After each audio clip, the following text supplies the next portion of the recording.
And our first speaker today is Dr. Matt Silver. He is the CEO of Pathways Education. He has a keen focus on developing post-19 training of young adults with SEND to become agents of social change, which is a great social justice agenda. And he's obviously an active researcher, and a lot of his research is on the impact of positive psychology and self-determination theory with a focus on special needs and inclusive education. He is keen on focusing how to transform leaders and their teams in order to better face problems in education, which there are many. And I won't say much more, and I'll hand over to Matt to start his presentation, if that's okay. And I'll Thank you very much, Sean. Good evening, everyone. I hope you've had a reasonable day and still in one piece as sort of Easter begins to loom on the horizon somewhere. This evening, I tend not to overly present too much in the sense that I always want to try and create the capacity for leaders to really actually think about themselves. So I start with a really clear point around meaning, and this evening's session, at least the first session, will be based around meaning. And so I ask you first, what is your purpose?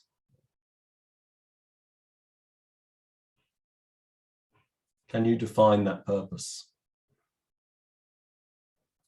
And this is the time and the space for you to explore this. I want to be really perfectly clear with you for what I have observed post-pandemic across the country. As Sean said, I'm really keen on my research and continue to do that with Pathways and Pathways development. But I've visited learners across the country inside schools and in their homes. And I've seen isolation, loneliness, a lack of purpose, and decline. I've seen a lack of belief, a lack of hope. And this isn't just with learners with additional needs. This is also with learners who are perceived to be excelling within what the established system calls success, but have completely disengaged from it. And this doesn't just stop with learners, it translates into employees in business, but also in teachers and leaders. I coach execs across multi-academy trusts, heads, leadership teams, and the same theme is occurring. Each seems battered by the system that they so willingly serve. And there is a meaning crisis, and it sits behind the great resignation that we're seeing across education. All of these people are the offspring of our education system and our society that has narrowed our learners' minds for over a century now. The ceiling is a cultural constraint, an artificial construct of our conditioned minds. But to awaken the system and our economy, this growth begins with you. We are all guilty of a lack of belief for each and every student, of submitting to a system that reinforces it because there is only one thing that is considered meaningful in education. In the same way, we can be guilty of not stepping forwards towards transformation and a new pathway to meaning for each one of our learners. That's myself included. Do you know how wonderful transformation is? You may not know what transformation looks like yet. You may see the level of change required for transformation as disconcerting. This may put you off from considering it, but question, why is that your resistance? And where does that resistance come from? Fortunately, I have seen transformation. I have been working with young people with additional needs since I was a child myself. And in taking young people down to the south of France every Easter, I was fortunate enough to see transformation come to life. And it was nothing to do with education. And that is what has provided me the drive and determination to transform the education system. And it's certainly why I seek to bring others on board to seek out their own meaning for why they believe in transformation and what that can look like. Growth is possible within each of you as individuals and as leaders. And transformation is in our hands, not in the DFEs and not in Ofsted's. So, as I said, I was fortunate enough to work with this young man, Kieran, when I was 20, and he suffered from chronic depression. His hair was far longer than it is in this photo, and it came down over his face and onto his shoulders. He wore only black and did not speak to anyone. And about 6 weeks, six months after I got back from this trip, he had thrown away his worry bag. And I received this letter from his mum, and it said, he has thrown away his worry bag. He is also trying hard to do well in his lessons. You have honestly turned his life around, and I will be forever in your debt. It has taken nearly 12 years of being under paediatricians, psychologists, mental health teams, etc., to 1 week away with all of you, great guys, and you reached him in just 1 week. So as soon as you experience something like that, it's pretty hard to go back. So I ask you all, as equal allies, and I'm ready to work alongside anyone that reaches out to us, that we have 11,000 hours of our young people in school. And for us as educators, we have 80,000 hours that we are employed for. And you consider that time and that energy that you're going to use over that time, what would be meaningful to you when you look back on it at the end of your career? Or when you're 16 or 18 or 21 or whenever you finish your education, what will you look back as and consider meaningful in education? You have it in your hands to shape our learners' lives from this moment. Use it as the greatest inflection point, much like the pandemic has provided education, to move from efficiency and standardization to effectiveness and diversity. This must be built around inclusion, not just of our learners, but of our communities and our planet, including them in the pathway of each learner towards a diverse set of meaningful outcomes that go beyond ourselves. We are the system. Therefore, this growth begins with you. I always ask learners in every place of learning I go into, what are your dreams? And do you know the pathway to get there? This is the purpose of education, to provide the steps towards them. And as educators, we are the guide. Children seek great dreams and simple needs, but none of them speak of isolation, loneliness, a lack of purpose, and exclusion. If you seek transformation, look at the team around you, look at the learners around you, and look at them with eyes of hope. Know that between you, you have the means to create the pathway to these dreams. Collectively, we can create more, but it starts with the growth of yourself. Education is growth, but this growth begins with you. Growth so great that it disrupts the glass ceilings of our current system and society, not just for our learners, but every stakeholder, starting with you as leaders and as teachers. You matter. You really do matter. But there is a meaning crisis. I urge you to take the step out of the concepts that you see in action, out of your context that you work in, so that you can look at the bigger picture, and outside the structure to understand the past that has created the construct that we now work in. This will allow you to find awareness of its limitations and its strengths. We can transform this, but the growth begins with you. I ask you again, what is your purpose?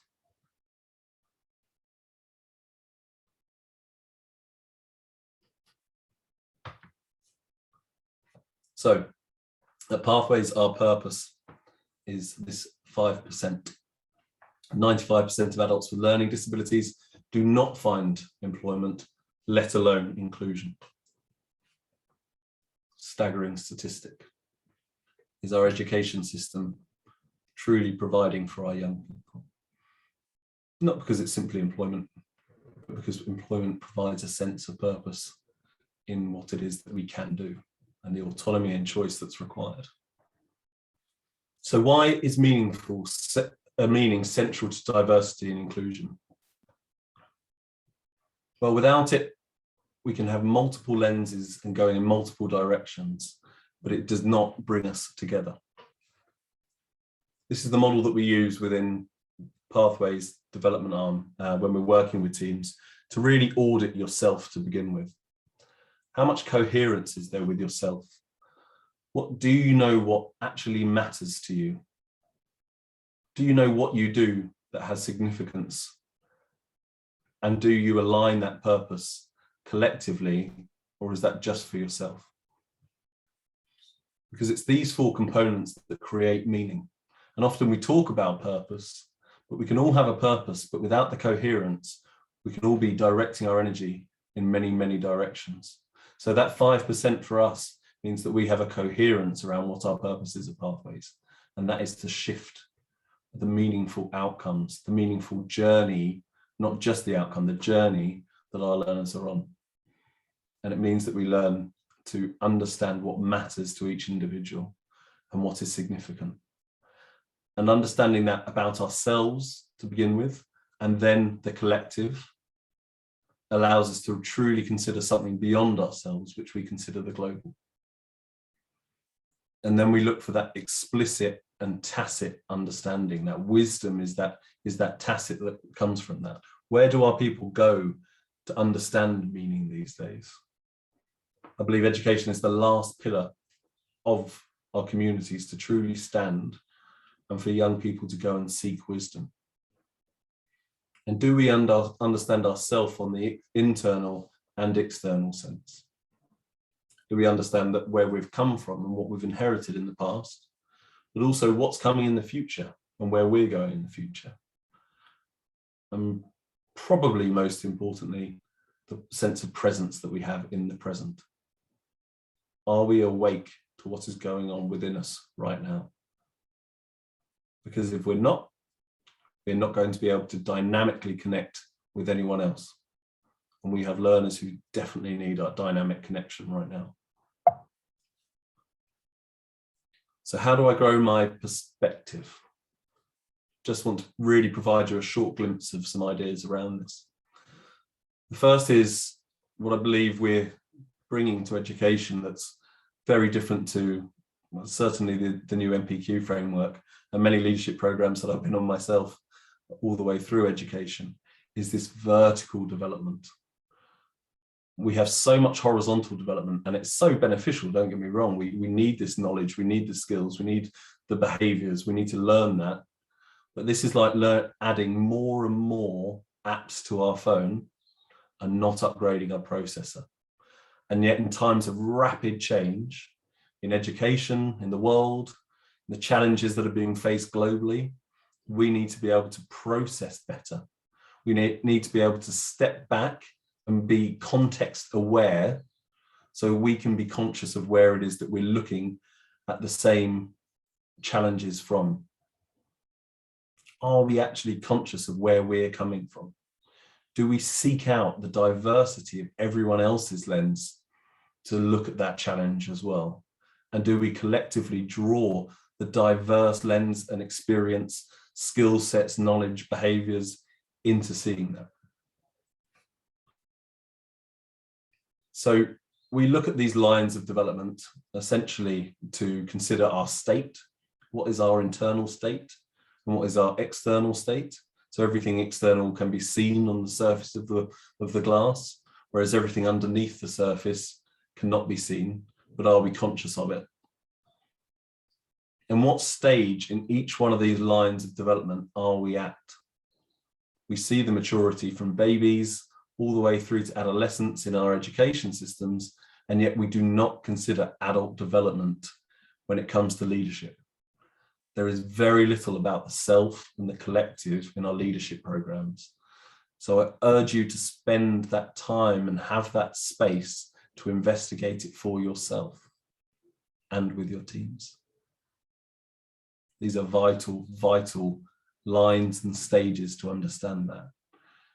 And so often with every team that we work with, they all say, we have a to-do list. It's all about the now. We're doing the short-term actions.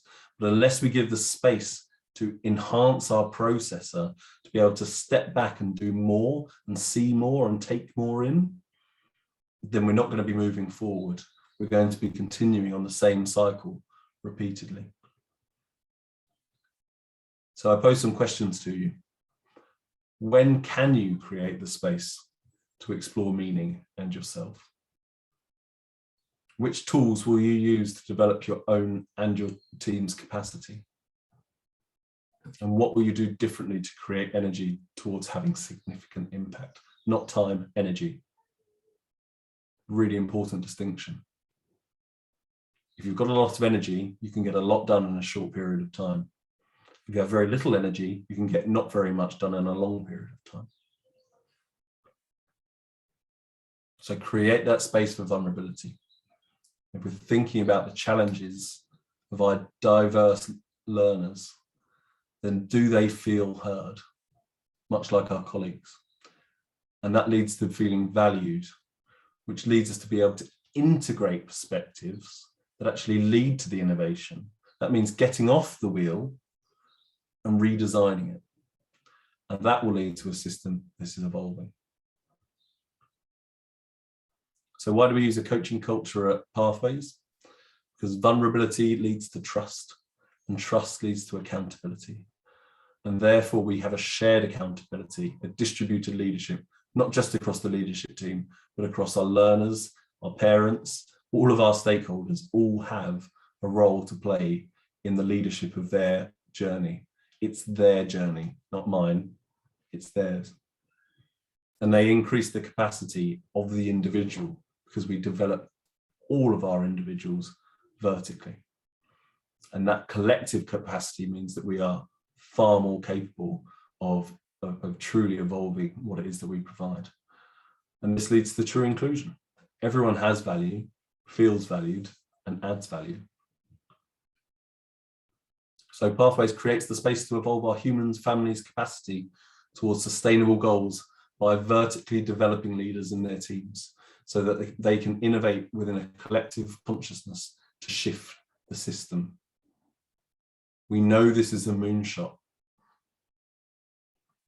but why would we set it any other way? So if you think that sounds too grandiose and too big for you this evening, I take you back to one of my year 11 learners that I actually taught in year 7. And he provided this for me. A simple act of positivity can have a wonderful effect. It starts with you. How can you grow? Thank you very much.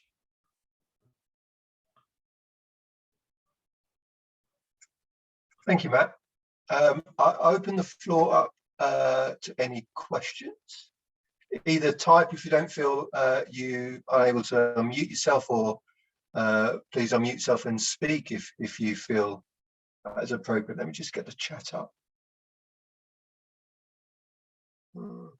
I wanted to ask, thank you for the opportunity. I wanted to ask, in a school environment, how would you address the issues of racism, and not explicit racism? I'm talking about, just thinking about, the experiences, the lived experiences of some children, and, just what happens outside of school. And because of unconscious bias, some members of staff may be reinforcing some of the negative messages and, sort of stereotypes. And, they receive those implicit messages, they internalize, the fact that they're not valued or they're not heard. How would you address that? Is that for myself or for Sean? I didn't. Sorry, Dr. Silver, if you could address that, please. Sure. So I think the key point here has always been around understanding what it is that you can and can't control, for me at least. And so when we've looked to create culture, we've looked to much like teaching, model that culture to our external community. So if we're looking at culture design, we really look at the work of Robert Keegan and Lindsay Leahy on deliberately developmental organizations. And a big piece of that is, how do you have consistent and bought into values across your culture? So our values as an organization, when I was head of a special needs school, were positivity, empowerment, and well-being. And what they created was not just policy, but essentially a shared expectation of what it is that was expected within that culture, how we were going to live that culture within the community.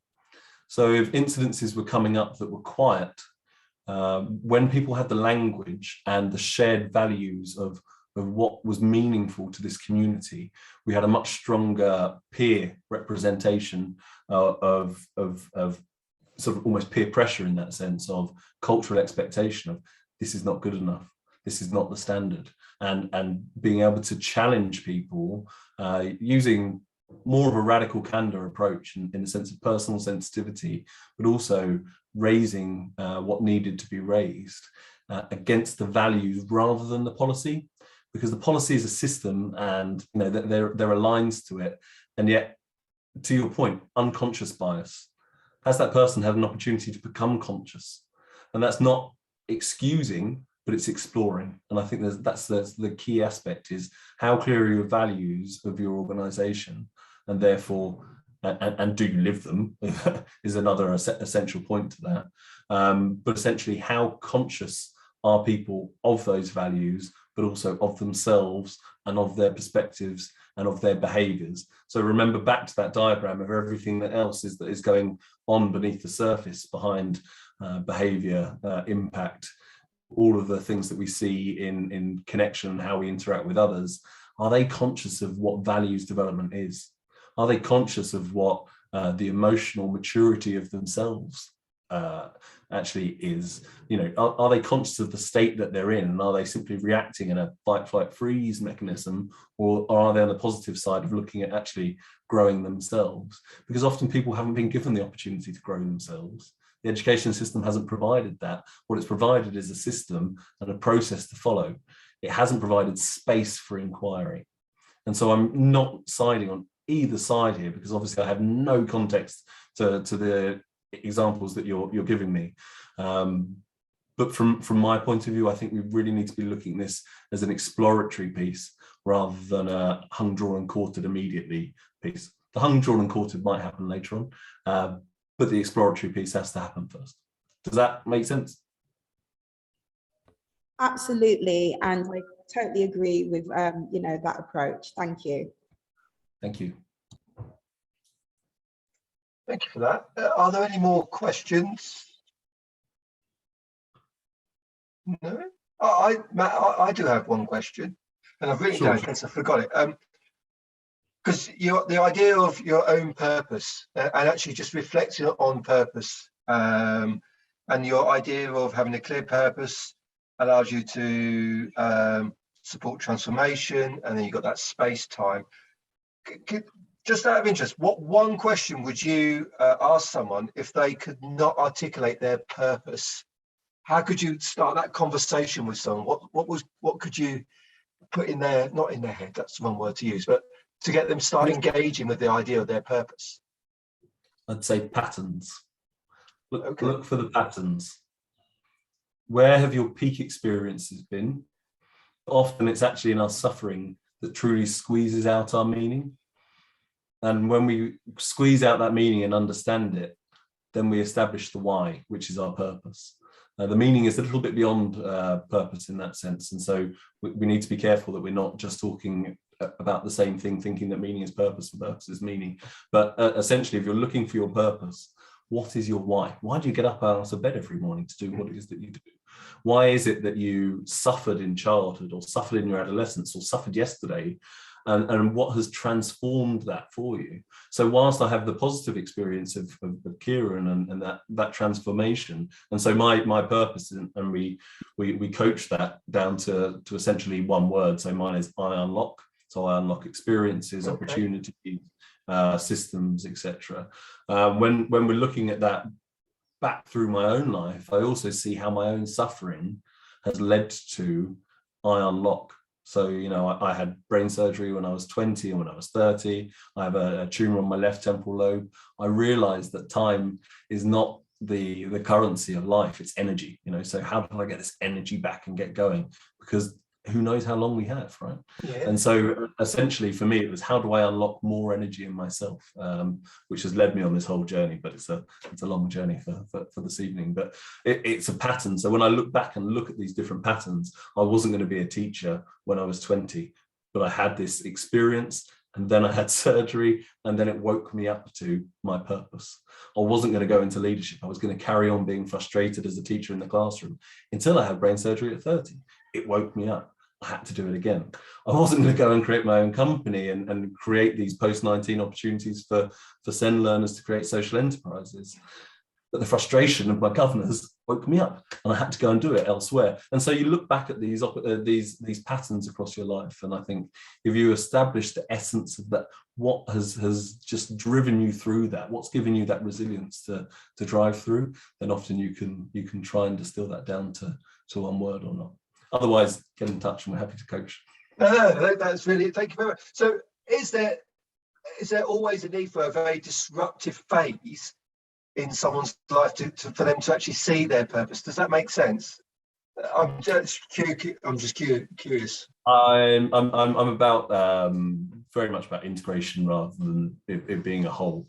So whilst there is a pattern that tends to be the case, there can also be peak experiences that blow your mind, and you go, wow, actually, that's it can go the other way too. But they're interrelated. You know, our journey is our journey in that way, and I think for me they interrelate in that way. Thank you very much. That's really, really interesting. Did you get to one for yours, Sean? I missed that. Sorry, Matt. Did you get to one for yours? Did you? Is there a word? No, because it just got me to think. The thing come to my head was justice. And I don't know whether that's just something that's come to my head or whether that's my purpose. I don't know, and that's something I'm going to explore. I'm sure other people will be reflecting upon that themselves. Are there any more questions before I say thank you to Matt? I don't see anybody typing. No, I don't think I've missed anybody in the chat. So it's just for me to say thank you very much, Matt. And I found it really, really interesting, your presentation. And please hang around just in case someone comes up and wants to speak to you, maybe at the end briefly, or may want to type, who knows. But thank you. Thank you. We are slightly ahead of our schedule, so I hope colleagues don't mind, but I'm going to, and hopefully Tracy is ready. I believe you're here, Tracy. Just looking for you. Hello. Oh, hello, how are you? I'm okay, but I only use Teams at work, so Zoom is very new to me.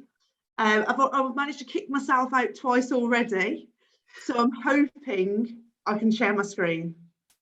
I'm sure it'll work. Lizana's here, who's a bit of an expert. I hope she doesn't mind me saying on Zoom, because I'm not an expert on Zoom either. So I'm not sure I'll be able to fully to help. We'll soon find out. But just before you start, Tracy, obviously we've worked together now for a number of years now, really, on the MPQ program. And for me, I think you, and obviously for everybody else, you know, Tracy is passionate about working within the inclusion arena. And that really came across when speaking to her. You know, within her many roles, she has worked with many agencies, both within and beyond education, which I think makes leadership more enriching. Tracy is passionate about raising the aspirations of vulnerable learners, as many of us are. But you know, for me, what came across when speaking to her was, you know, the fact that it really had to have a positive impact. And I'm really looking forward to your presentation, Tracy. So I will. I don't know if I needed a presentation, and then I woke up this morning and thought, if I'm not going to talk too much, I need a presentation. Okay. I need my PowerPoint. So this is like a stream of consciousness today of my journey, my MPQH journey. So shall I see if I can share my screen? Go for it. Go for it. And I'm going to mute myself so I don't interrupt. Right. Can you see my PowerPoint? We can indeed. Fabulous. So It's not on sharing though, it's on the individual. That's it. yeah, I'm going to try and do it like that. But when I tried to do it before, it didn't work. So let me see if okay. if I press play.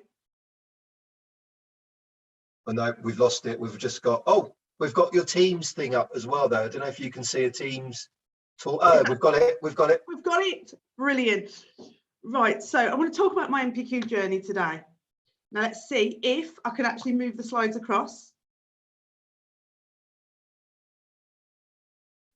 I can't see anything yet. No.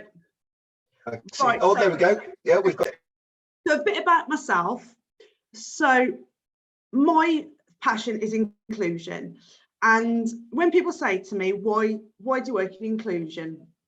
What made it get you? So when I was 15, I did work experience, and I keep my work experience booklet in my office to remind me what Tracy White, who I was, wanted to do with my life. So I did work experience at a centre where disenfranchised children went at 14. Back in 1996, they didn't have to educate children with special needs past the age, I think it was 13 or 14. So Samuel had a basement in a church where they offered some sort of education. And even then, at that age, I thought, that isn't good enough. Why are we making these children, and they were children, go to a basement to have some sort of education that was mainly reliant on the voluntary sector? So I became a Senko. I then became a Senko at Wodensborough on the leadership scale, and that was great. But I hit 40, hit a midlife crisis, and became quite disillusioned with mainstream secondary. So I fell into a job off the success of my MPQSL. So I did my senior leadership MPQ first, and my project was around EAL learners. I set up a hub, I improved provision, and that led me to STEPS, which is the Samwell provision for international arrivals. And what happens when an international student comes to Samwell, there can be a period of 3 to 6 weeks where they are in the system waiting for a school, but they are not safeguarded, they are not educated. So a few years ago, Samuel decided to put some money into, we are a school-like setting for EAL learners. I have a boss who is incredibly supportive, and he suggested I did my MPQH. I thought he was mad. So where did I start? I applied, but to apply for MPQH, you need someone to back you. So the first thing you have to do is get over your imposter syndrome of, do I deserve to be doing my head teacher's qualification? What do other people think of me doing it? Why am I doing it? And the other thing I did was treat my studies as my indulgent time. Some people play golf, some people have their nails done. For me, my self-indulgent time was studying, reading. And if I can give you one tip, is to read. Read anything on the internet. If you've got the school bus at school, read that. If you read the test online, read that. Read anything, because even if you don't agree, even if it's not suitable, it will get your cogs working. And I found that was the easiest way to get back into the academia of assignment writing, reading, researching, was just to read anything I could. So the key reading before I started, I felt was really important. Now I had done my MPQSL, so I did have a bit of a starting point. And what I would say to you is read for fun and read out of curiosity. So my reading for fun was 10% Braver. Kezia Featherstone is a local head teacher. It's about being a female, knowing that you have to break the glass ceiling. And that was a book of interest. When Adults Change, Everything Changes Again. That was for me. That was a personal read. I wanted to read for me. The others, if you are starting from nowhere in leadership, Leadership Matters 3.0 is like the Bible for idiots, because it breaks it down in such simplistic language that it touches on lots of different things. If there's one book I can recommend to get you dip your toe in, that's one. Leading a Culture of Change, Michael Fullan, was just something, again, I read a little bit about him in Leadership Matters, it made me want to read the full book. Use guidance out there as well, such as the governance handbook, the education framework, the National College for Teaching and Leadership. There is so much out there that you can sit on a tablet and just have a browse. So just enrich your mind with any opportunity to read, but look at the text recommendations and look at what speaks to you. I definitely recommend Leadership Matters. So when I started, it was about looking at what my leadership focus was going to be. And my advice is get your plan right, choose something that's already on your SDP, which I did. So my holes in my centre were curriculum and assessment. I would recommend, it was another head teacher that used this 3-word phrase with me: think cohort, context and community, and personalise it to your need. So my cohort was EAL, my context is I've got them for a short amount of time and I'm serving an international community. So that was my 3 areas where I needed to personalise it to my setting. And if, as corny as this sounds, if you use the Ofsted's intent, implementation and impact to guide your path, it's like using the SEN do plan review. It's just an easy way of thinking of benchmarking your project. Write a clear proposal and use this for your presentation to governors. So I thought about going to my governors, explain to them what I want to do, and then panicking, oh my God, how am I going to present this? If your plan is right, it writes itself for you. But also look at your motivation, just as we reflected previously at the last speaker. Consider what your intrinsic motivation for change is and clearly communicate your plan. It will inspire confidence in you and others. So I looked at my context.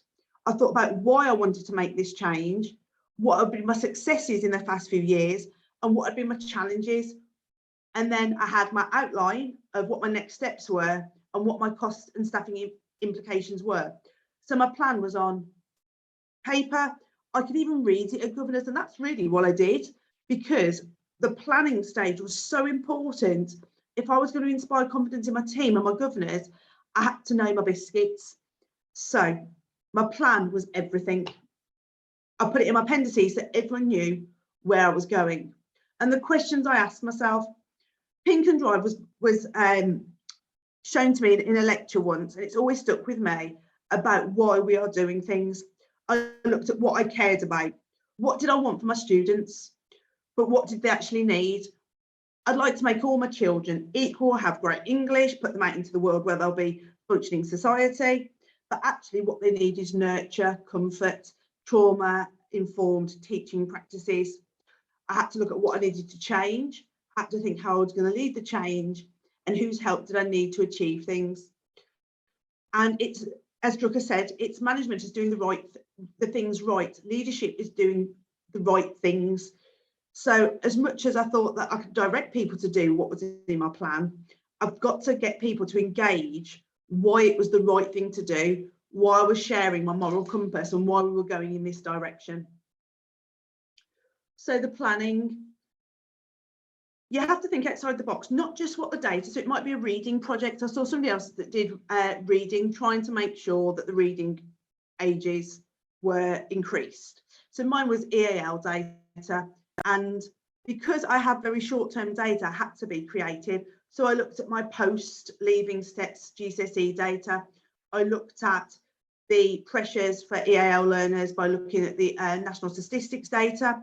I also was able to get the national statistics alongside our local statistics. So I chose to use quantitative and qualitative data to show impact. When you start your project, look at the mark scheme and you'll have an objective and then 3 sub-objectives. I put all my sub-objectives into different boxes. So I was really clear about what I had to do for each section. And it is mainly reflection, but you can't reflect on what you haven't done. So be clear of what you're being asked to do. So I created a mind map of the different objectives. So for instance, it was about governance, it was about engaging stakeholders, and I made like a little mini map so I knew which steps I had to take. And again, if you get your planning right, your assignments right yourself, and it becomes actually really easy to reflect on what you've done because you've done the planning. So communicating my plan. Someone's told me if it's worth telling, use the rule of 3. Do it in a meeting, do it in an email, and do it one-to-one. Be clear on your message. not the task, but why you're doing it and the impact that you'll have. So it's changing the way I communicated, not can you do X, Y, Z? It was being clear, we need to change and this is the reason. And if we make these changes, what impact it will have. I worked out who I could work with and came up with a mini action plan for each. So I knew I had to work with Fair Access. I knew I had to work with the local authority, my governors, my team. In the senior leadership MPQ, I think it was a communication plan.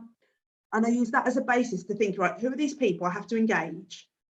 How am I going to do it? Think strategically, but realistically, we haven't got an abundance of time. So why do things that aren't your job anyway? The MPQ shouldn't be about doing things that is extra. It should be making the most of the time that you've got. So I thought about getting feedback through questionnaires, one-to-one. And I realised that this, when you do your MPQH, it's not about doing everything yourself. It's about making sure that everybody is doing their part. So as Alcona said, the best leaders are those that know what they're good at and find other people to lead on the areas that they are not. So I have some cracking teachers. So instead of me trying to tell them how to do their job, I said to them, what is your best practice and what can we extend? Look at our marking policy. It isn't great. So let's get together, give them ownership. Let's do it together. And it's that, let's do it with them, not to them. And that was really successful. But again, when I was looking at what the assignment asked, I knew if you look on the right hand side, I had to analyse my different methods of partnership.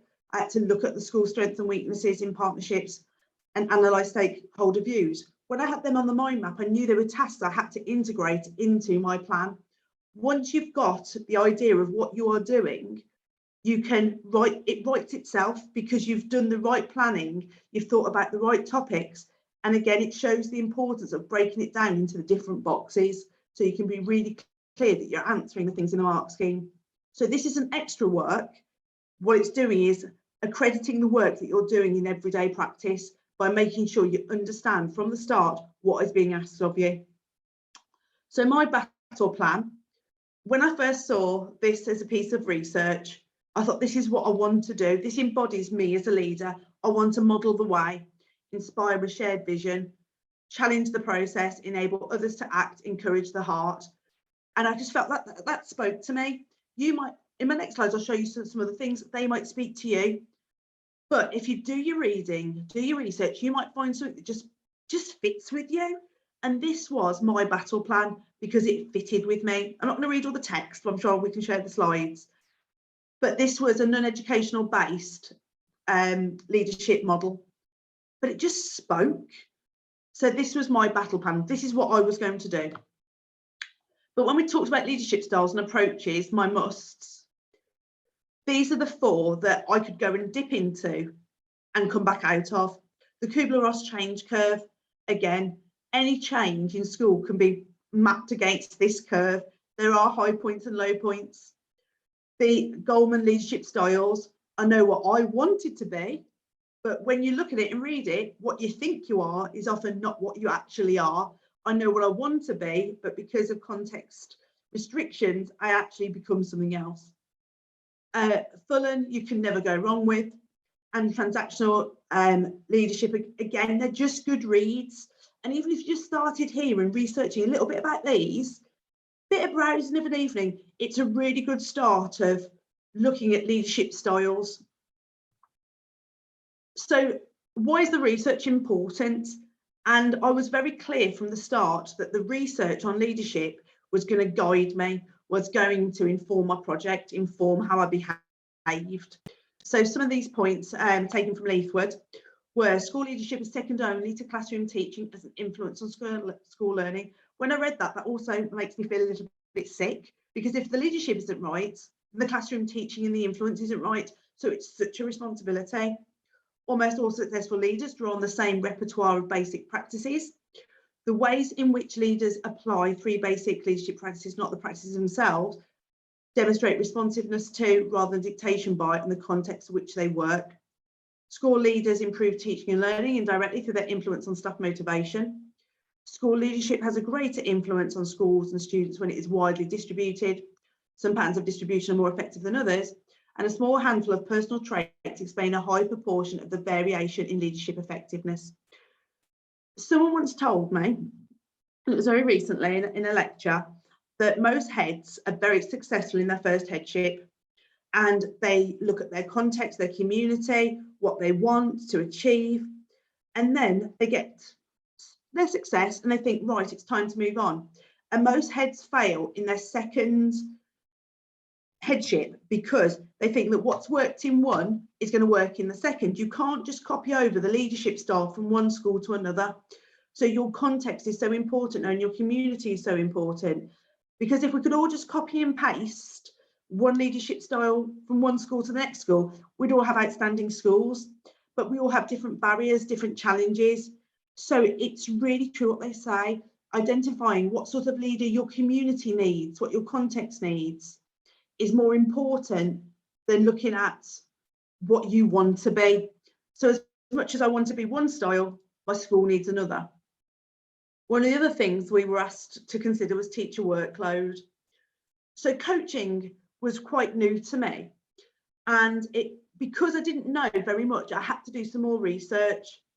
And it was, instead of doing the traditional CPD, it was looking at how we can bring people through the support network by working in teams, working together. So it was always that, let's not do it to our teams, bring them with you. I had to invest in my staff, as they are my most expensive resource, they're my biggest resource, they're the resource that's going to make the most impact. So I've got to protect them by being a leader from work that is pointless or work that is superfluous to what our task is. And I wasn't afraid to change my staff around. So that's saying not only should everyone be on the bus, but they need to be in the right seat. I had good people on my bus, but they weren't all in the right place to be effective. So for example, one of my teachers had volunteered to teach Key Stage 1, and she's a secondary teacher all day through. So I asked her, do you want to swap? And it sounds so silly. It meant I could reappoint the Key Stage 1 teacher to somebody that had better skills and knowledge, and my Key Stage 3-4 teacher has changed up the world, is changing outcomes for my children. So it's about not being afraid to mix things up, as long as you've got a rationale, but also so it alleviates stress on your staff, doesn't give them more stress. And there's a couple of quotes there that you can have a look at. So what was my impact? I had happier staff. We were able to get a mental health charter mark because my staff are generally happier, because I could see what was their areas of stress. And a lot of the stress points were coming from my predecessor, who was managing differently. I was able to change some of the stress points for them. We had 100% compliance on our 175 audit for the first time. That's a safeguarding audit. We had more accurate assessment. We revitalised the phonics curriculum. We had better working with partners, a closer relationship with governors, and award recognition from external agencies. Now, when you do a project, you're always going to have that impact. If you're driving up data, you're going to get some better data. But what I didn't realise was the bonus things that you got, which was your close relationship with governors. I can pick up the phone now. I put myself out there with them. There's a greater trust between different agencies, better working with partners. I think I'm more aware of the stakeholders of my school through going through this process. So my reflections on the journey. So I knew what type of leader I wanted to be. It was a good one. It was one that people said, oh, isn't she a good leader? But actually, that isn't what I needed. It's not what I was when I looked at what sort of leader I was, or what the school needed. Sometimes you'll read the theory and you're like, oh, that's a beautiful type of leader. That's quite a controversial one. Sometimes you need to be the controversial one. There's another book, is it Candid Conversation? I'll find it for you, about how sometimes you have to be direct to get your message across, cutting out the rubbish, just being direct, but in a supportive way. I thought about, can you give a takeaway to schools and other partners? So I produced a quality mark as part of my NPQH, and that's at the pilot stage, looking to be accredited by the local authority. Because if you're going to do this process, learn from it, work with other partners, see what they can get from it too. It led me to start my MA in leadership, because I haven't reached my destination. And the biggest revelation for me was, you don't have to be a head teacher to be a good leader. If I don't want to be a head teacher, if my intrinsic motivation says that actually where I want to be is the centre manager of my centre, I am happy. If I'm not motivated by money or promotional title, happiness can be underrated. Knowing that you're making a difference can be underrated. So don't be afraid to say, right, I've got this, but my next step is that. My next step is my MA in leadership, and I'm happy. Maybe in a few years I might want to be a head teacher. But what you should do is think about your NPQH as a learning opportunity to develop yourself. I think sometimes if you're using it to get the next step up the corporate ladder, you might be doing it for the wrong reason. It's about developing yourself so you can help the outcomes of others, you can change the lives of others. And I think I'm a better leader, I'm a better person from doing the NPQH, and I'm certainly a better colleague, and I'm more aware of what I ask and the pressures that puts on my community. So I can't recommend the course enough. So that is my journey. Has anybody got any questions?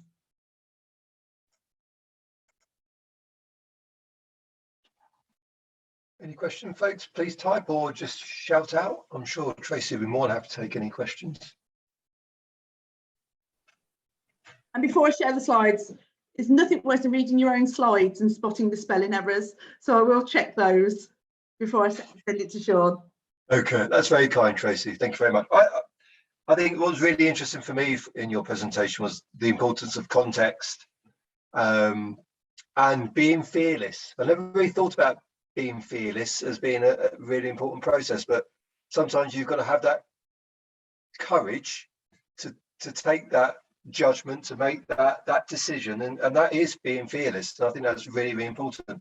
I do have one question though, and you may not be able to answer it, so don't please say, oh, I'm not sure. How did you get over your imposter syndrome? I don't think I have. I did feel the need to post my certificate on Facebook and say, look what I've got. And I didn't tell anybody I was doing it in case they thought I wasn't worthy.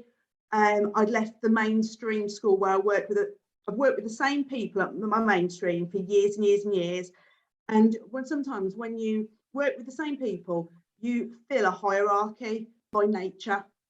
So by leaving my last setting and taking a step into the unknown, I jumped the hierarchy of who really should get promoted first or who they thought was worthy.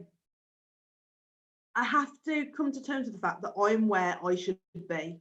So my NPQ was about doing something for me. It was self-indulgent. It was something to make me a better leader. And I think the testament of that is the fact that I haven't gone out and applied for headships. I don't want to. I am happy. It's also given me a bit of a hunger for study again. So I've signed up for my MA. And that's okay. It doesn't have to be what everyone else has planned for you or what you think the plan should be.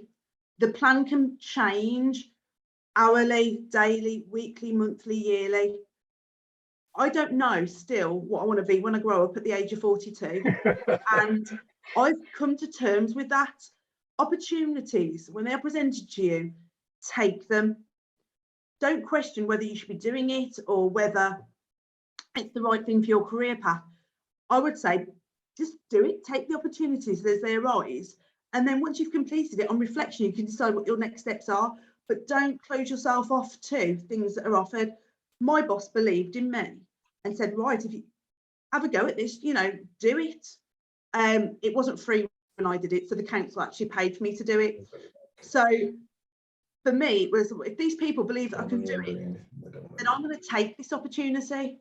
So that's how I've got past it. Gives you the space. Yeah, okay, that's really, really interesting. So you had someone who believed in you. Do you think that was important? Absolutely. And somebody that sees your potential. If you're in the same role all the time, with the same people, often you can be pigeonholed. Sometimes moving context and letting someone see you in a different light, working in different areas, you can show a different side to yourself. And I think I'd become stale in my last job. I was the same on the leadership, doing the same things day in, day out. So actually, did I give my employer then the opportunity to see what I was capable of? sometimes you're just happy being comfortable. So taking the leap to doing something completely different and embracing that. Somebody else saw something in me, but having someone that backs you, writes you a lovely letter, does all the things they need to do to support you, gives you time, gives you mentoring, gives you an opportunity to change things is really important, because I don't think you can do an NPQH in a provision where they don't want change. So my second assignment was in a school where they were reluctant to change. So my second assignment was about talking about the fact that they were reluctant to change. So it doesn't necessarily have to be a successful project. It's about the dialogue you have, reflecting on the process you went through, looking at your journey, as opposed to, even if I'd failed in my outcomes, my journey through leadership would have been the same. So reflecting on my journey is more important than the outcomes at the end of it, if that makes sense. Yeah, that was really interesting. Thank you very much, Tracy. Are there any questions? Let me see if I can find on the chat if there's any questions. I don't see any. Has everybody got any questions before we move on to our next speaker? No? Okay. Well, thank you again, Tracy. Thank you so much for, again, a very interesting presentation about your own journey. I'm now going to ask Tim to start making himself known and saying hello and getting prepared. Hopefully you should be made, Lasagna will be on the way of making you a co-host so you can share your screen. Oh, and while we wait for that, Tim is Vice Principal of a secondary school and he's focused on enhancing the provision for all pupils, very inclusive, again, common theme in many of the projects, many of leadership. For me, he has an exceptional understanding of the complexities of providing effective and purposeful school improvement initiatives that benefit not only himself, but his colleagues and ultimately the students. And I look forward to his presentation, and I'll be quiet now and I'll pass over to Tim. And welcome, Tim. Thank you, Sean. Apologies, everybody. I was a little bit late joining the meeting. So can you all hear me and see my slides? Is the first thing. I'm hoping. Yes, we can. Brilliant, thank you. Mine was a little bit different. Listening to Tracy is really interesting how we've both come up with something very different from what I'd imagine is a very similar brief. Mine occurred really in March 2020, as we all know, the global pandemic. And I was a senior member of the Cardinal Griffin Catholic College's leadership team at the time, and I wasn't given remote learning. I sat back and observed remote learning for a few weeks and allowed one of my esteemed colleagues to kind of take the reins on remote learning, and then really supported them. And it wasn't really until the partial reopening of schools that I started, I suppose, to really think about what remote learning might look like in the new world, if we want to coin a phrase, and what it would look like when we came back in September and people were starting to have to self-isolate, and what would happen if we potentially had to go to a closure again. So a little bit about me first. I've been teaching for 15 years now. I worked originally at Thomas Telford School for 3 years before moving over to Cardinal Griffin in Cannock. In between there, I worked at Madeley Academy and a little bit at Walsall Academy. Kind of works like that when you work through Thomas Telford School sometimes. And whilst I was at Cardinal Griffin, I was there for 11 years, and 7 of those years were at the senior leadership team, and progressed really from an associate assistant head through to what I am now a vice principal at St. Peter's in Wolverhampton. I suppose the reason that I pursued my NPQH, if I pick up on a thread that Tracy was talking about, is, you know, why did I do it? I did my master's very young. I did it when I was in my early 20s, and that looked at middle leadership and looked at different leadership styles and how you communicate to a core team. As a design technology teacher by training, and within my department there were some older hands and some very wise heads, and I listened a lot. And what I realised very, very quickly is that people's experience was incredibly insightful and very valuable for me. And because I was listening a lot, what I tended to do is focus on systems and look at the procedures for the way that people worked, and looked at why they did things and how they did them, and tried to find like the marginal gains within their practice. And so I did my MA, and then for personal circumstances, moved jobs, went into Cardinal Griffin, and didn't really do any further study until I started my doctorate in 2015 now. So it's very, very close to being submitted. But that's my research focus. I'm looking at inequality within education and how we use big data. So I've tried, where possible, for this presentation not to be too data heavy and not to be too laden with references. But the context for my school is at the bottom of the slide, but really the project started in September 2020 and were focused really on the practice from September through to June 2021. Now, I've tried to focus this session. I thought I'm going to be potentially running out of time, so I want to be very focused in what I'm talking about. So talk to you a little bit about my preferred style of leadership, how I came across the styles that I wanted to try and employ and how that worked for me, what skill set I feel those require, how I worked with my team to implement the change within the project, and then how I tracked my progress, including for my MPQH submission, which with the way that the DFE restructured MPQs was actually quite tight in the end. But the leadership styles that I looked at, and I mean, there are so many, I've narrowed it down to 4, but I quite like these 4 because they are quite different.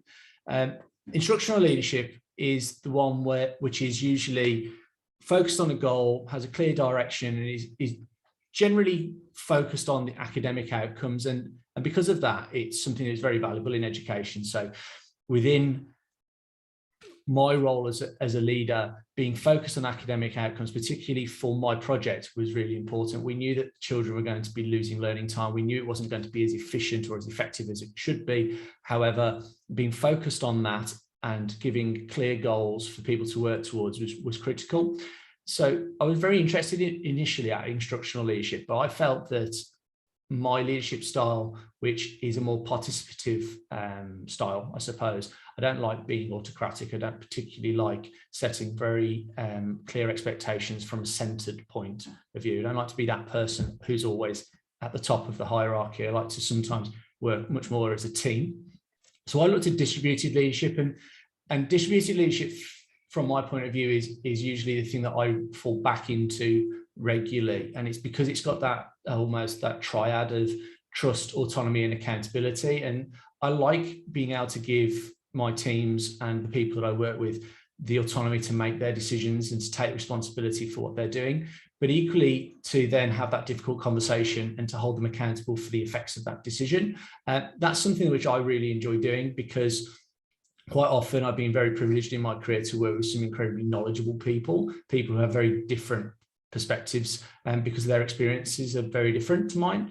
And because of that, it does decentralize the control. And although I take responsibility for the project, which obviously for this MPQH was important, what it meant was that I wasn't always the decision maker, and I wasn't always the person who was finding the evidence to inform the decision. I think sometimes we can be when we're starting to select our data sets, we can suffer from confirmation bias, where we seek out the voices that we know that will agree with us. We seek out the literature that's recommended in a further reading or in a bibliography of a paper that we really, really liked, and that's the thing that we keep going back to. Or we read the same blogs and listen to the same voices. So just conscious of that, and distributed leadership for me in my practice is really important. Now, I actually decided to kind of combine that framework with transformational leadership. Transformational leadership is something which is much more about how you then communicate what it is that you're doing. So how you can inform change. So I've put down 3 points on that side. I think that's really pretty good summary. And it's about being fair and leading with integrity and doing what you say that you're going to do, but also do what you're asking others to do as well. Asking staff to kind of come on a journey with you, and being frank and honest. Sometimes, remote learning was a real challenging scenario for us all. I wanted to tell my team, it's going to impinge on your well-being at times. It's going to change the way that you work. And sometimes the distinction between working from home as a teacher and being a parent, or being, a partner or a brother or a sister or a daughter or whatever else, actually those lines are going to get blurred. And I need you to communicate with me in a dialogue so I can support you, and I can recognize when you are facing challenges, and also when you've got things to offer that sometimes others would benefit from. And I really kind of found that to be something that I'd never done before. And within my MPQH project, because I had that autonomy from my head teacher, it allowed me to start to develop myself as a leader and try something which was very different, because the project was very, very big. It was also quite high stakes. We had a lot of engagement from parents and students, as you can imagine. And then coherent leadership, which you can see on the side, is really about trying to keep the culture of the school and to develop it and to move it forward by making sure that people are working on the core purpose and the core business.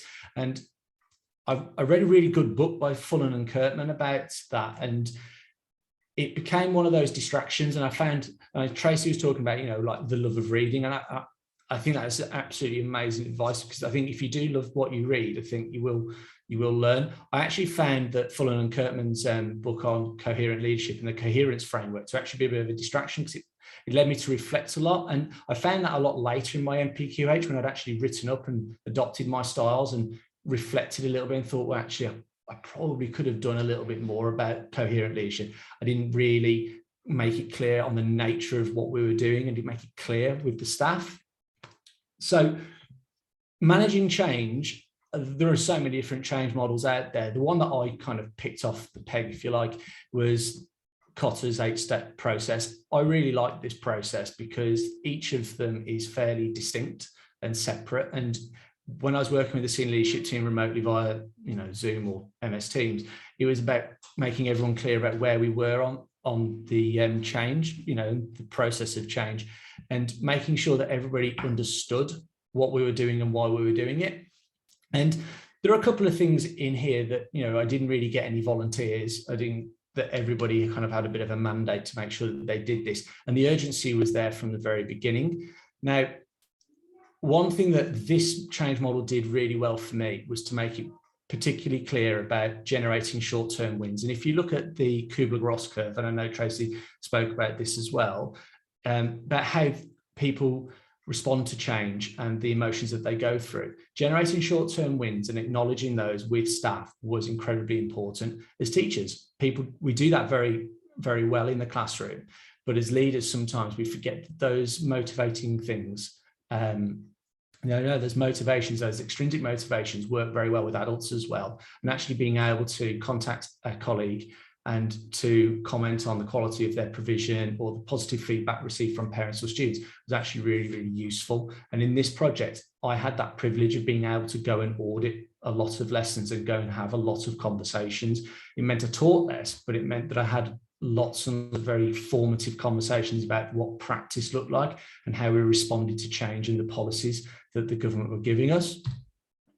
And I suppose because of the way that I decided I wanted to manage my change and the fact I wanted distributed leadership, I recognised that the way to do that, and set myself a bit of a difficult challenge, having to do it all remotely initially during like the formative period of May, June, July, and then back in person in September onwards, was about forming relationships, particularly with some staff where my professional relationship was probably underdeveloped. And I read a lot about how connections and relationships are very important for obviously effective leadership. And the bit that really stuck out from me is Simon Sinek. So Simon Sinek, an American leadership coach, speaker, and I know that most of you will be familiar with him, but I really like his first book, which is about starting with why. And it was a real deliberate shift during this project, was to communicate why. So why am I asking you to do this? Why is it important? And keeping it pupil focused about the pupil's experience and the pupil outcomes, about driving that need to continually improve. And that sometimes when we were standing still, we were effectively going backwards. Parents, students were comparing our provision against other schools. It wouldn't have been sufficient to strategize our practice and to just continue to do that. It had to evolve and it had to change. And another book I read that a while ago actually now, but Tom Rees, his book about health, he talks about healthy relationships, and he talks about it's the hand, heart, head, about leadership and wholesome leadership. And it provides some really practicable advice for people, and you can work through different scenarios. And somebody who although being in senior leadership, I was completing this as an assistant head teacher and somebody who hasn't necessarily got the capacity to be able to read about leadership. I've done my SL, but I wasn't particularly comfortable with difficult conversations. They weren't something that I'd got a lot of experience in doing, and particularly working remotely, talking to a member of staff who was either having difficulty or was disengaged or non-supportive of something, actually finding that connection and finding the reason that would motivate them and to support them was really, really important. And distributing leadership and giving them a responsibility or accountability can create high threat. So it's about reducing that threat and engaging them. That was the bit that I was really, really conscious about. And I'd never really strategized communication either. And I suppose with the NPQH, it's very different to any other kind of professional qualification that I've done or anything in terms of my writing, is that actually having to plan and strategize something which as a human I can do relatively easily. I can communicate with people on the other side of the world almost instantaneously through the internet. I can use video-based communication. I can use text. I can use pen and paper if I like, or I can just speak to somebody. I can listen. Strategizing that was really revealing because it allowed me to see where I favor certain practices and how essentially I had blind spots within my communication. I felt, if I was being frank, that I was relatively good at communicating with colleagues, but a lot of my colleagues would then turn around and say, the difficulty with the form of communication that you give is that it's intermittent. You can give us a lot of information and then we don't necessarily hear or speak to you very often. So it was about trying to make sure that they had an opportunity to be able to engage with information at their convenience rather than it being dictatorial or something which was controlled by me.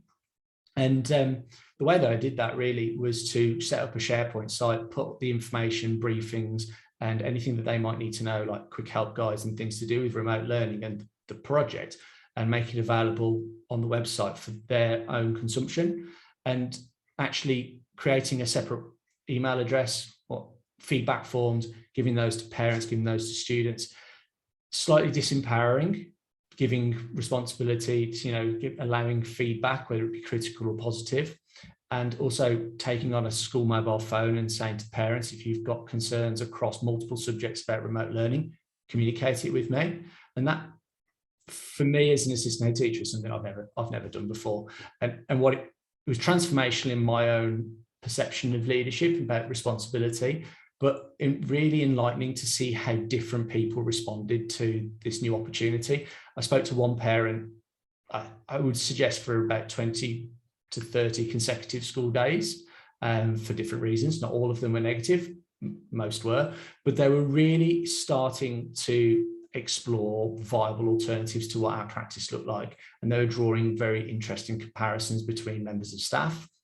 And what it did for me is it allowed me to see from the other side, which I wasn't experiencing, because as a trained professional, I perceived the lessons in a very different way to a parent who didn't necessarily have the domain knowledge to access the science lesson at Key Stage 4, for example. So communication was something which I found really edifying, and I really enjoyed that part of the project.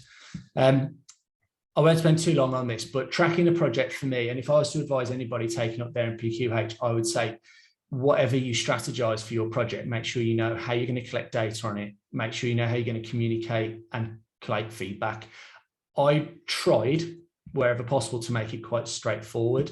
One of the things that we did for remote learning was that when a class teacher delivered a session, within their timetable, they would use a drop-down menu within Excel, and they would determine what style of pedagogical practice they used, whether it was a pre-recorded lesson, whether it was a live lesson, whether it used, whether it's flipped learning, whether it was an assessment-based lesson or something like that. And then we started to look at the styles of feedback and any number of different factors that we wanted to start to collect information on. And staff would then, at the end of their live lesson or whatever they were delivering, is they would fill in this quick form and it would populate the Excel spreadsheet at the end of the week. And I would then be able to issue a dashboard.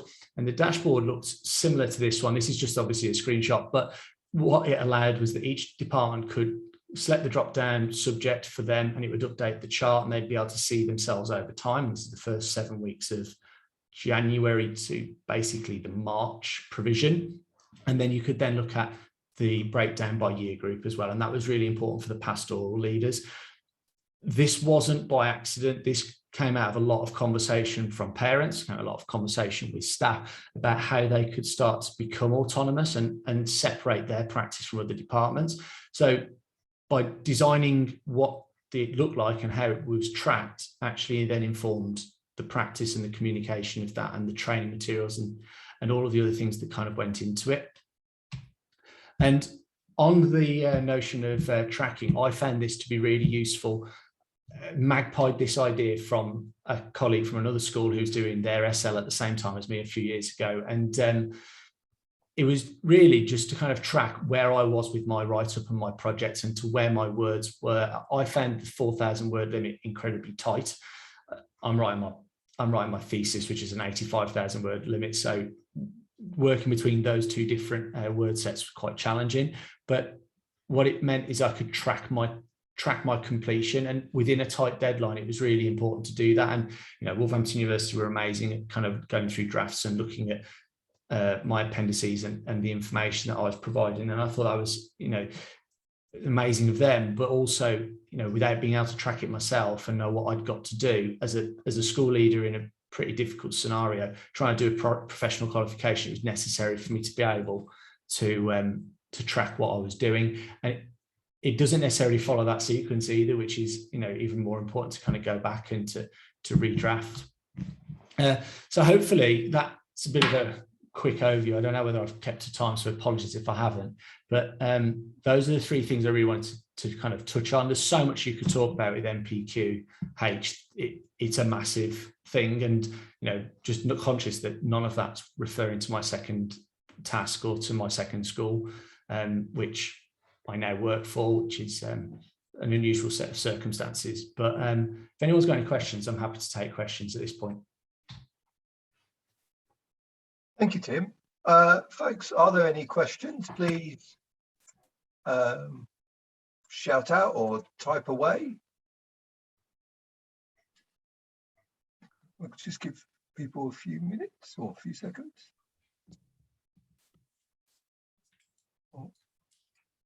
I do have one though, just what people think, if that's okay.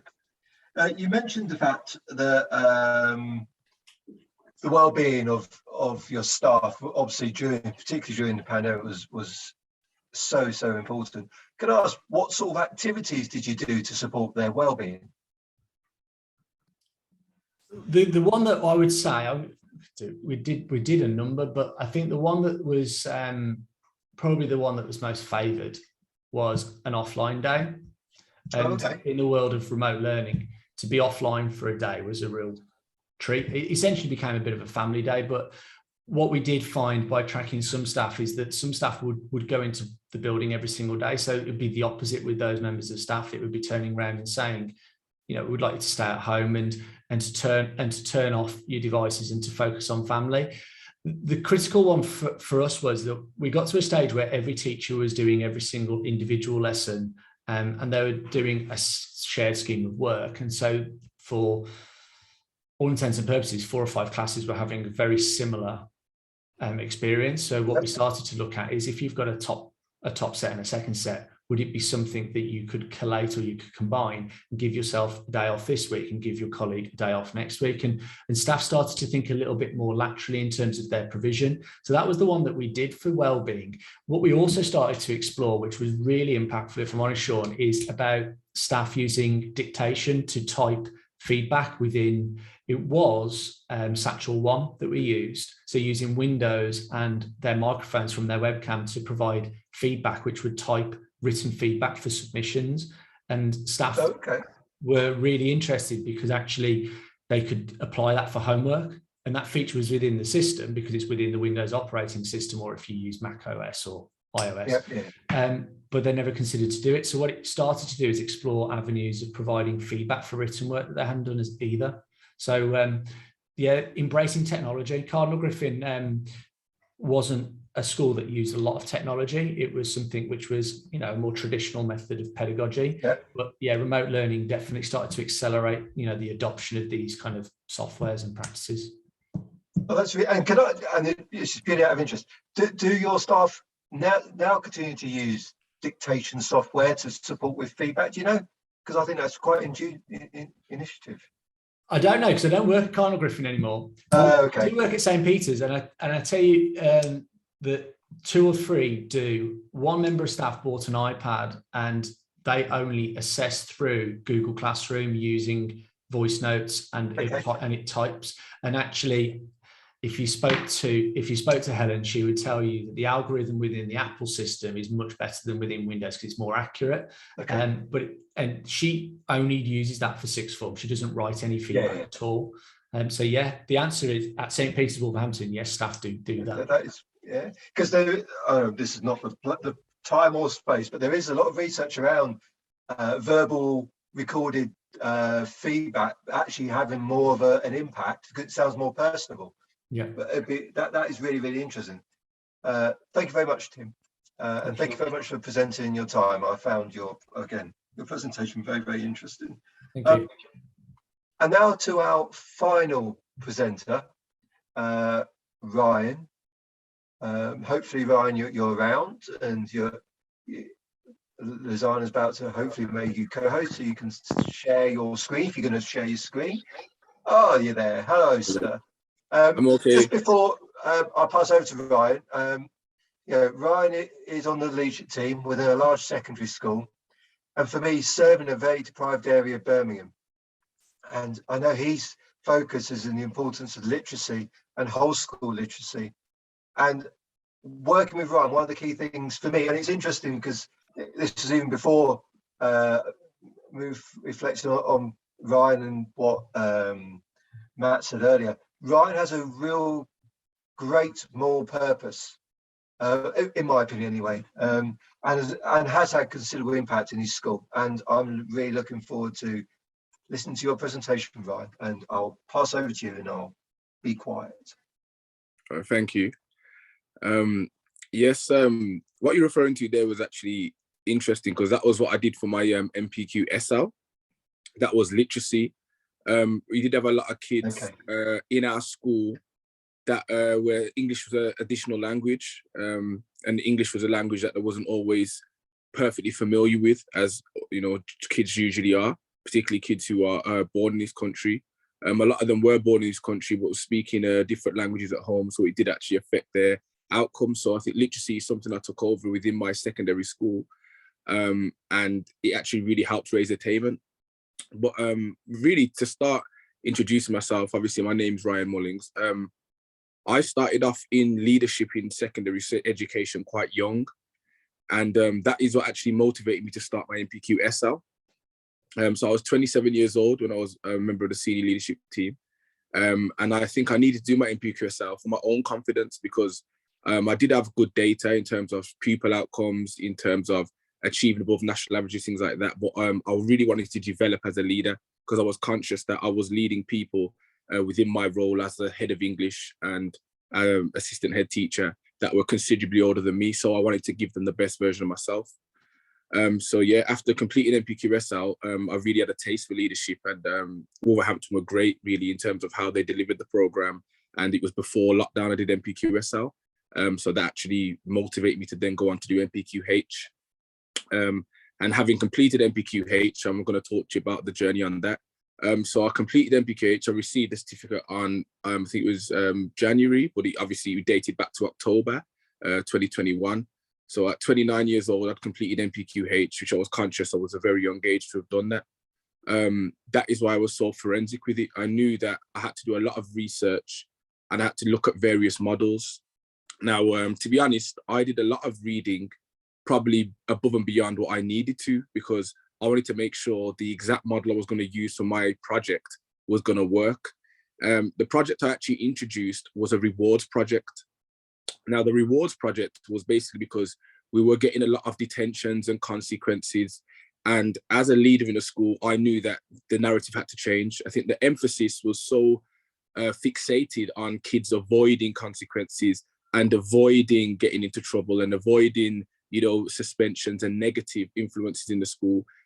It was almost like they couldn't get away from it. So I actually changed the mindset by introducing a rewards program. It was a difficult program to actually introduce because it was a program that affected all students, and it became something where students were being competitive for it. So I had to actually manage a lot of staff and actually bring up staff to buy into my program. And that was an important thing I did. I looked at various change models, and the two that I stood by really and used the most was the Cotters and Lewins. The Cotter one was for me really essential because I didn't actually use all 8 steps. I used 6 of them because all 8 wasn't really necessary. But the 6 steps I used was essential to actually bringing the staff on board. And then really throughout the program, I used Lewin's method a lot because of the fact that I wanted to freeze and unfreeze things. And if anything wasn't going exactly how I'd planned, that's when I would sort of unfreeze things, I'd tweak things, I'd present things in CPD, and that's when I would refreeze and hopefully things would continue in the capacity I wanted. The main thing that I wanted to focus on really was to get students to believe in themselves again, which is why I actually used the rewards program. The rewards project that I used was about giving kids the impetus to actually want to get golden reward tickets as opposed to detentions. And this could be achieved through extracurricular activities, revision classes, achieving beyond in their academic learning, actually, and their actual being a human being. I think that's really important. I think if you can change the mindset of young people, their outcomes will naturally follow suit. And students all of a sudden started really wanting to show everybody how high they were achieving on the golden rewards charts. They even forgot about detentions, and it showed through the academic progress. It showed through data. Getting the actual stakeholders to buy in and the governors, that was quite easy because when I showed them what we're going to spend the budget on, how it's going to improve students, they were all for it because they knew that this was something that was going to actually motivate students that didn't believe in themselves. And students that were in the lower sets, they also then had something to fight for, because sometimes in secondary school, in my experience, students in the lower sets, they're not stupid. I know we don't call them lower sets and we don't refer to them as such, but they know where they are. And that can sometimes bring down their energy, and they think, well, I'm already in the lower set, so what's the point?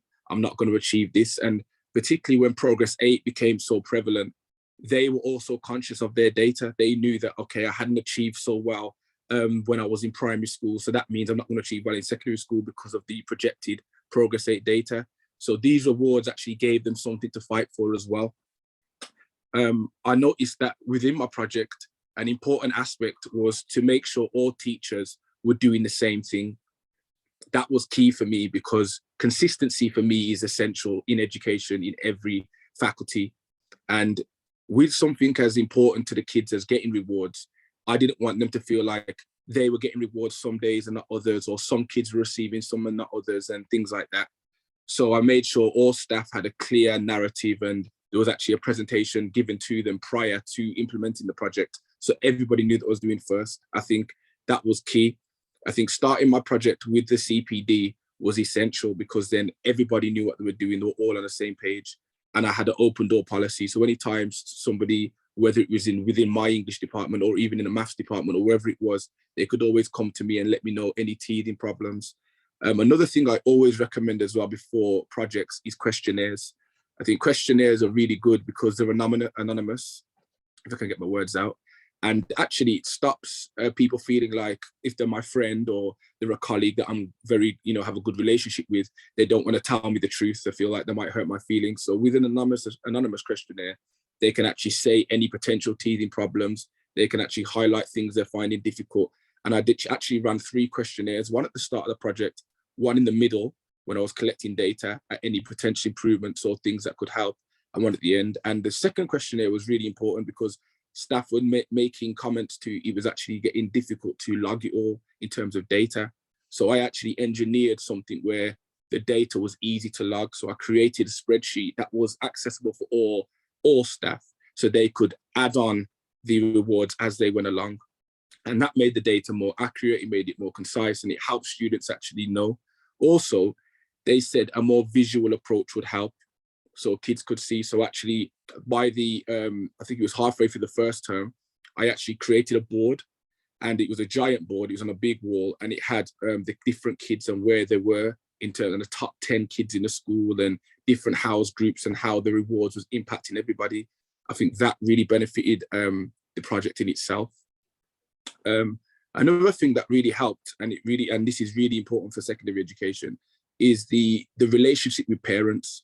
Because I feel like sometimes in education, you can be getting one message at home and one message at school for whatever reason. Now that can be a positive message or even a negative message. But I think with parents, when they could see the impact it was having on their students and on our kids, as we refer to them as our kids, they sort of bought into it as well. And that they were actually getting their students to engage with extracurricular activity outside of school, do revision classes, logging into the online portal. So then they could actually say, look, kids, if you do this, you're going to get rewards from home and school. And that actually raised the data a lot. It actually showed that the percentage increases with students engaging in revision classes and accessing the online portal increased by 35% within non-free school meals and even more in free school meals. That's because as well, free school meal kids, they never really thought about that in the past. And that's what the parents said. So it was really beneficial. In terms of implementing the project with the SLT team, I did actually present it to them in a way where one person is on the island and there's no way I could manage this myself across the whole school without help. So I did have to put trust in my colleagues and say, look, can you monitor this department? If this department's not using it, could you actually correct them? That was done through learning walks, through quality processes, data analysis, and it was all really important and prevalent at the time. To be honest, the only regret I had was that the project ended, because it didn't end in terms of we stopped doing the rewards project, but MPQH stopped. So I feel like when everyone was conscious that I'd finished that, they sort of took their foot off the gas. So it was my job then to actually motivate everybody to continue using the rewards project. I feel like all staff are under pressure. Teaching staff obviously are under pressure with different workloads they've got. So sometimes they want to get their classes out the way, and I had to show them and again unfreeze and say, look, this is the impact it had. This is how it changed students. This is how it changed their educational experience. This was really important, and it did actually benefit you because students were more engaged because they wanted to get rewards. So they were striving for rewards, which then took the emphasis off detentions and negative outcomes. Also, I want to say in my secondary placement, obviously, naturally, this wasn't my personal school. It was a different school that I went to. But through conversation, it actually came up, and the secondary school I went to, they actually started using the rewards project as well. And I think that was really important because it showed me that the rewards project wasn't just good in my school, it could be good in any school. And I think if all schools use more rewards, it can actually change the way students think and perceive themselves and sort of their relationship with teachers, particularly in education. Because if you're having positive relationships and positive conversations, suddenly education doesn't become as daunting, it doesn't become as tedious because they're feeling like they're achieving something and they can see their goals.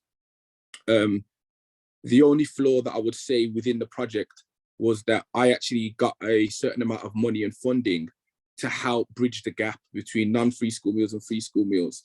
Now, a lot of naturally free school meal students didn't have access to certain laptops. So I could provide, but I couldn't give it to every child. Now that is becoming a thing in education because education is becoming more like business, unfortunately. So not every child could I provide for. So my only regret really was I didn't have the funding to give every child a laptop and every child more resources so they could do their very best on the rewards project. But overall, I really enjoyed doing my MPQH, and I wouldn't recommend it enough because, to be honest, it changed me as a leader because I realized that one person isn't somebody who can affect a whole school, but one person can engineer a change. And a lot of times I was actually stepping back and promoting others to lead. And I think that was an important skill I learned, whereas, okay, I'm the leader of this project and I might be in charge of literacy and English in this school. But if I can then get other people to buy into a point where they're also leading on the different things and they're pushing their narrative and they're pushing the agenda, it can make a massive impact to your school.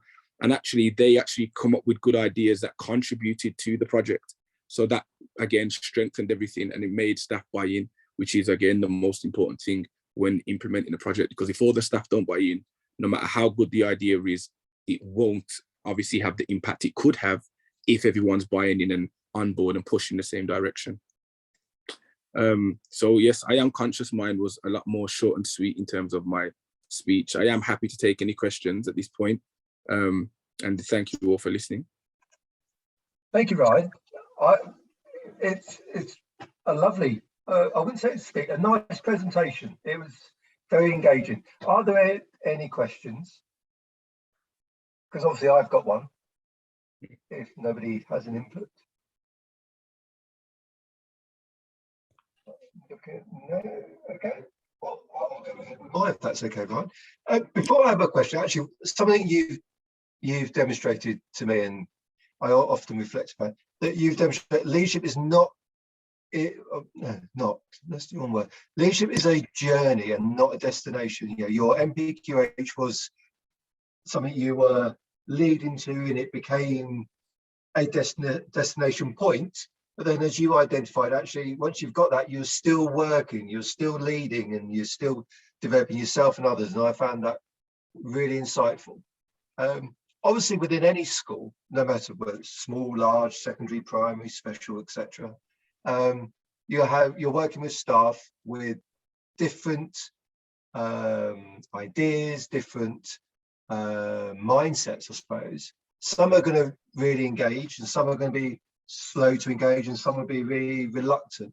I suppose my question, I'll get there now, is how do you support, or how do you change mindsets of staff that are difficult to engage with? Is there, simple tricks, wrong word to use, but is there some activity, some process that you went through to engage those more difficult and hard to reach staff? Yeah. So to address both things you're saying, I definitely agree with what you said, that leadership doesn't stop here just because, you know, I've achieved the qualification. I haven't stopped learning and actually still doing research to this day on leadership and different ways to engage staff and students. I think it's important to be in education 24/7 because it is evolving constantly. I know I heard a presentation earlier and referring to the way technology is now more prevalent in education. So it's important to move with the times, most definitely. The second point, obviously, you made, in terms of people that weren't happy to buy in at the start, I think it's important to make them feel important. So I'm saying to them, I'm not here to change your opinion because, again, you're a professional. I respect your opinion. Yeah. But if I could find out why, on sort of what reservations you had, and I provided a forum for that. So when actually providing the questionnaires and leading on CPD, that actually opened the forum. So for everyone to be honest, because I think honesty in a change project was massive. I was being transparent. So I said, look, this is what I'm bringing to the table. This is what I think can happen. Who has any reservations? Because then it takes away that arrogance where I think I'm right and there's no one else can say anything. And I think the people who actually at the start thought, oh, how's that going to work? You know, why is that going to take the emphasis off detentions? When they saw the data, and after about the first month, and they saw the decline in detentions and the increase in rewards and the clear imbalance between the two, they then bought in because they could see it. I think some staff just need to see to believe it. And I think that was really key when they could see through the data. And I think being consistent, I think every week I sent an email saying, these are the data, this is the kids who have excelled. And suddenly kids who were top of the detention chart were now top of the rewards chart. Oh, wow. And then all of a sudden you were getting staff saying, yes, this is working. And then once, I think after the first month, everybody was on board. And, you know, luckily I am fortunate to have an understanding and great and honest team. And, you know, I can't, that's a bit of luck that I had, really having such a great people to work with. But yeah, when they could see the data and they bought in, and I actually showed them that I valued what their perspective was, even though it conflicted with mine initially, they were really happy to at least put in the 100% effort. Excellent. Thank you very much. Are there any more questions? Or please unmute.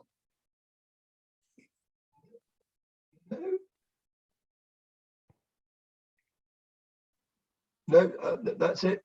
Right. Again, thank you. And can I thank all the presenters for presenting today. I've really found it, like yesterday, really engaging and well worthwhile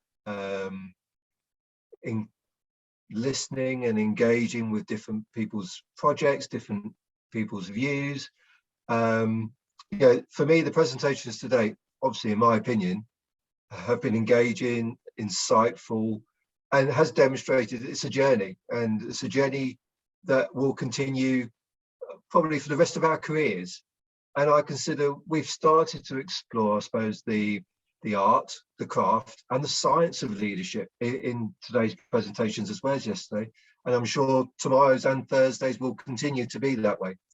Presentations today, for me, have identified it's important that we lead with integrity. And I think, as Matt said at the very beginning, having a purpose. Now, that might be a moral purpose or maybe an individual purpose, but that purpose, you know, that using, I suppose, again, one of Tim's points with Simon Sneak's idea, that golden circle, the why. Why are we here in education? Why are we leading these very complex organizations that have so many different demands put on them from different audiences, different actors within the system? And we ultimately are here to serve our school community. Context is critical, and you know, the purpose we want for our young people is ultimately one of our goals. And I'm going to end there. Hopefully people will come back tomorrow. You are more than welcome to come back tomorrow. I appreciate it's finding that work-life balance is important. But again, I'd like to thank the speakers for today. And I look forward to seeing everybody tomorrow if they can make it. And if you can't make it, please stay safe, stay well, and everybody have a pleasant evening.